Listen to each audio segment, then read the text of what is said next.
नमस्ते दोस्तों, केम छो मजामा। मैं Sanjay new terrace gardening and blog channel पर आपका स्वागत करता हूँ। ये देखिए मेरा अंजीर का प्लांट, और मैं इसको नर्सरी से ख़रीद कर लाया था, तब आपके साथ वीडियो शेयर की थी। लगभग 2.5-3 महीने हो गए और अब इसकी ग्रोथ देख सकते हो कितने अच्छे से हो रही है। और जब मैं लाया तो ये वाली डंडी थी खाली बस, और अब देखिए इसमें फ्रूटिंग भी होने लगी। पहले भी उसमें फ्रूट लगे थे, मैंने आपको दिखाया था, पर बंदर खा गए थे। 3-4 अंजीर आए थे।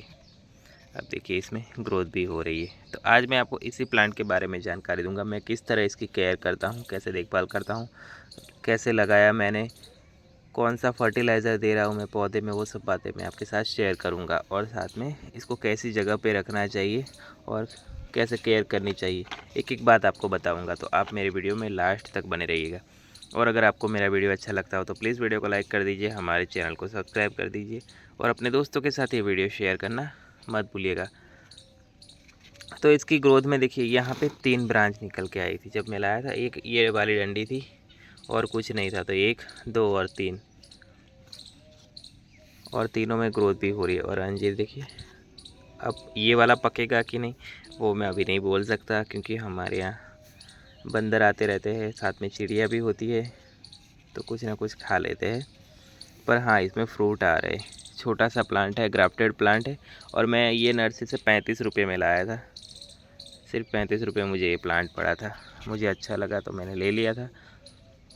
तो सबसे पहले जब मैं लाया था प्लांट को, तो लाने के बाद लगाया था, तो इसकी जो सॉइल मिक्सचर है, सॉइल मिक्सचर में मैंने इसमें मिलाया था गार्डन सॉइल, जो नॉर्मल हमारे यहाँ की गार्डन सॉइल है। लगभग 40 से 50% गार्डन सॉइल मिलाई थी।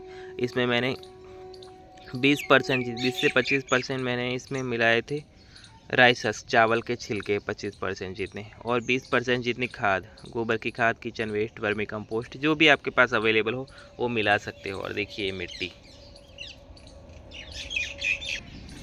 तो कितनी अच्छी और भुरभुरी मिट्टी तैयार हुई है, देखिए आप देख सकते हो। और ऐसे मिट्टी में अगर आप पौधे को लगाते हो तो पौधे की ग्रोथ भी बहुत अच्छी होती है और इसमें फ्रूटिंग भी अच्छी होती है। तो ये मैंने लगाया था 3 महीना हो गया, मैंने नहीं आपको बताया जैसे। और देखिए अब इस टाइम इसकी रूट्स देखिए कितनी ज़्यादा ऊपर आ रही है। हमारे यहाँ बारिश हुई अभी 1-2 दिन पहले ही, और देखिए इसमें रूट्स कितनी ऊपर आ रही है। तो अब इसको क्या है, हमें कवर करना है। तो मैंने इसके बाद इसमें फर्टिलाइज़र दिया था, फर्टिलाइज़र दिया लगभग 1 महीना जितना हुआ। इसमें बकरी की जो मींगनी आती है, ये देखिए ये दी थी। कोई भी खाद आप में दो, गोबर की खाद कुछ भी दो आप, अच्छी सड़ी हुई खाद होनी चाहिए, ये देखिए। तो इससे क्या है, आपके पौधे को फ़ायदा मिलेगा, नुकसान नहीं होगा। अगर सड़ी हुई खाद नहीं होगी, गोबर की खाद, तो वो क्या है, फंगस क्रिएट करके फिर आपके प्लांट को ख़राब करती है। तो इस बात का खास ध्यान रखना है आपको कि पौधे में टाइम टू टाइम फर्टिलाइज़र देते रहना है। जब इसको आपका प्लांट ग्रोथ कर रहा है तो महीने में, 1.5 महीने में एक बार आप इसमें फर्टिलाइज़र अच्छे से दीजिए।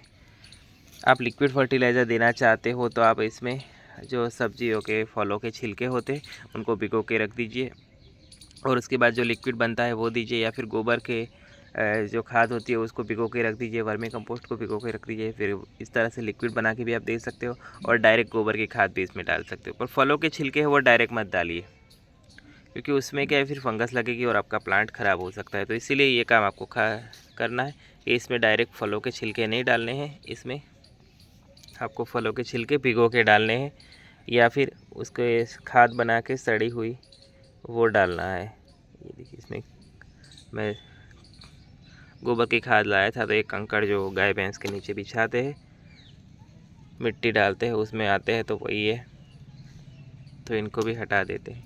तो ये हमारी मिट्टी इस तरह से तैयार हो गई थी। अब बात करते हैं कि देखिए यहाँ पे आपको पत्ते जले हुए दिखेंगे पौधे के, ये देखिए। तो ऐसा क्यों हुआ? अगर आपके वहाँ भी प्लांट के पत्ते ऐसे जल गए तो ऐसा क्यों हुआ? क्योंकि अभी गर्मियों में क्या, बरसात के बाद जब गर्मियाँ बढ़ गई थी और सर्दी और बरसात के बीच वाला जो टाइम होता है उसमें बहुत ही ज़्यादा तेज़ धूप होती थी। तो मैं 1-2 दिन बाहर गया था, तो प्लांट में क्या है, पानी नहीं मिला और मिट्टी पूरी तरह से ड्राई हो गई थी, तो पूरी तरह से ये मुरझा गया था। तो काफ़ी सारी पत्तियाँ भी यहाँ से झड़ गई देखिए। तो इसमें पानी की कमी नहीं होनी चाहिए। अभी तो विंटर आ गया, सर्दी आ गया, पर फिर भी इसमें मिट्टी एकदम पूरी तरह ड्राई नहीं होनी चाहिए, सूखनी नहीं चाहिए। मिट्टी में मॉइस्चर लेवल बना के रखना है। इससे क्या है कि आपका पौधा है वो अच्छे से ग्रोथ करता रहेगा। अगर बार बार आपका प्लांट शॉक में जाएगा, इसकी मिट्टी सूखी रहेगी, तो फिर क्या है, आपका प्लांट है वो ग्रोथ रोक देता है और साथ में पत्तियाँ सारी जड़ जाती है। ये देखिए, इसी वजह से ये पत्तियाँ जल गई थी। तो इसको धूप भी अच्छी मात्रा में चाहिए, कम से कम 5-6 घंटे की धूप चाहिए। तो प्लांट को ऐसी जगह पे आपको प्लेस करना है जहाँ इसको कम से कम 5-6 घंटे की धूप मिले, क्योंकि अगर आप शेड में रखोगे तो ये फ्रूटिंग प्लांट है हमारा, फ्रूटिंग प्लांट हो या फ्लावरिंग प्लांट हो, उनको धूप अच्छी चाहिए। तो इस बात का आपको खास ध्यान रखना पड़ा। और जो मैंने ला के लगाया था, तो ये देखिए 15 लीटर की प्लास्टिक की बकेट थी, उसमें लगाया था। और इसके साथ मैंने एक मोगरा प्लांट भी लगाया था। तो मैंने मोगरा प्लांट हटा दिया क्योंकि इसकी ग्रोथ होने लगी थी, तो फिर मैंने मोगरा इसमें से हटा के दूसरे गमले में शिफ्ट कर दिया था। तो मैंने जो सॉइल मिक्सर बताई, उस तरह के सॉइल मिक्स बना के आप इसको लगाओगे तो आपका प्लांट भी बहुत अच्छे से ग्रोथ करेगा। अब बात करते हैं कि आपका प्लांट है वो फ्रूटिंग नहीं कर रहा है, तो इसके लिए जब आप प्लांट नर्सरी से लाते हो तो उनको बोलिए कि हमें ग्राफ्टेड प्लांट चाहिए। ग्राफ्टेड प्लांट होगा तो वो फ्रूटिंग जल्दी करेगा। ये देखिए, तो ग्राफ्टेड प्लांट में फ्रूटिंग जल्दी होती है और अच्छी मात्रा में होती है। तो इसीलिए नर्सरी से आप जब लाओ तो ग्राफ्टेड प्लांट लाओ। आपके वहाँ ये क्या प्राइस में मिलता है मुझे कमेंट करके ज़रूर बताइएगा। और एक काम और भी आपको करना है, जो आपका प्लांट है उसमें देखिए इस तरह से अगर सूखी ब्रांच हो तो उसको क्या करिए, कट करके हटा दीजिए, क्योंकि सूखी ब्रांच हमें रहने नहीं देनी है पौधे पर। इस तरह से, तो उससे क्या होगा, सूखी ब्रांच में क्या होता है, हमारा प्लांट है कभी कभी ऐसा होता है कि सूखी ब्रांच से वजह से दूसरी ब्रांच भी फिर सूखने लगती है।